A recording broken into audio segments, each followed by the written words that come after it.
Invertir con apalancamiento. El apalancamiento financiero no es otra cosa que deuda. Sin deuda no hay apalancamiento, así de simple.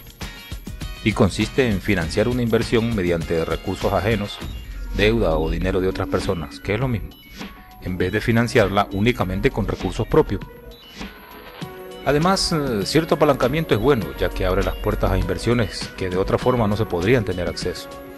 También hay que tener en cuenta que cuando los niveles de apalancamiento son más altos, los riesgos son también mayores. Pero precisamente el rol de un empresario inversionista es gestionar el riesgo, minimizarlo, hasta que el riesgo que se enfrente sea un riesgo calculado. ¿Cómo es correr un riesgo calculado?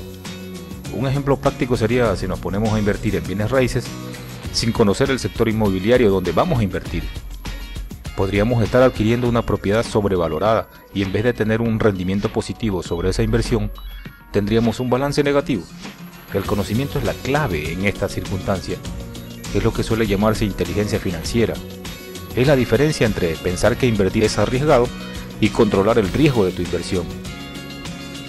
La principal razón para utilizar el apalancamiento es la posibilidad de obtener una mayor rentabilidad de nuestro capital. Esto nos permite ir en hombros de gigantes y recorrer distancias mucho más rápido. En otras palabras, hace que nuestro capital se mueva mucho más rápido y genere mucho más dinero en menos tiempo.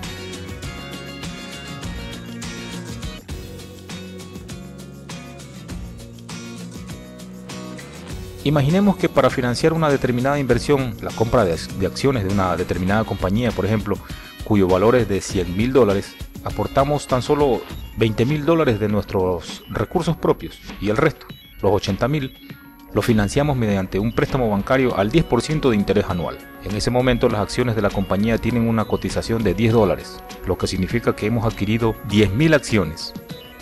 Al cabo de un año las acciones pasan a valer $15 y nosotros decidimos vender todas. En este caso el valor de nuestras acciones es de $150.000, pero todavía tendremos que devolver el préstamo al banco. ¿Cuánto habremos ganado en realidad?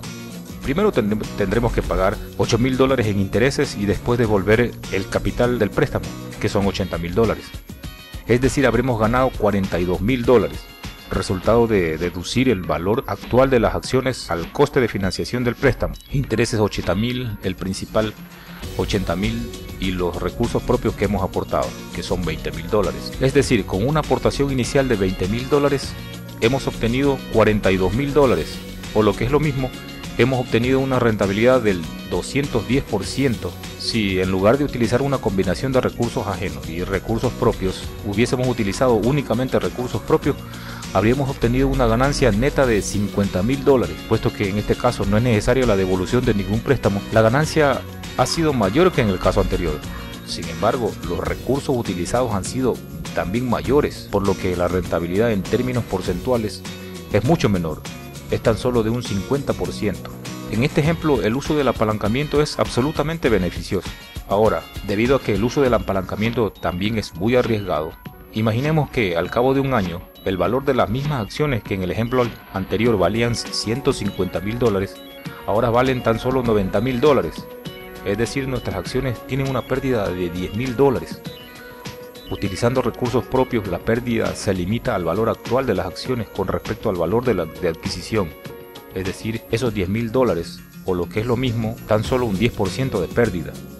En este ejemplo, si hubiéramos utilizado apalancamiento, el monto de la pérdida habría sido catastrófico, pues la deuda que tendríamos ascendería al 90% de nuestra capacidad.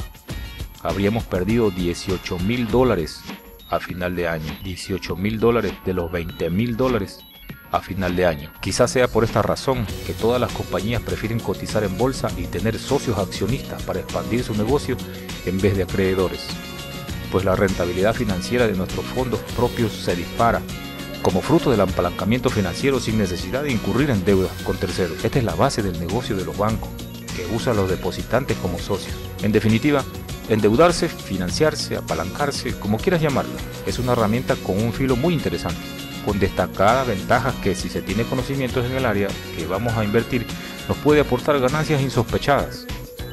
Pero de más está decir que, al igual que nos puede beneficiar enormemente, también nos puede perjudicar en la misma medida si no se usa correctamente.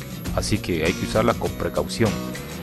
Como última advertencia, Si no sabemos analizar de forma correcta una inversión y por lo tanto no sabemos la dirección que va a tomar un activo, lo mejor es que no invirtamos.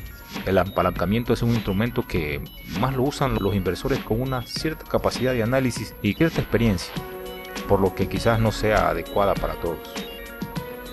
Nos vemos en el próximo video.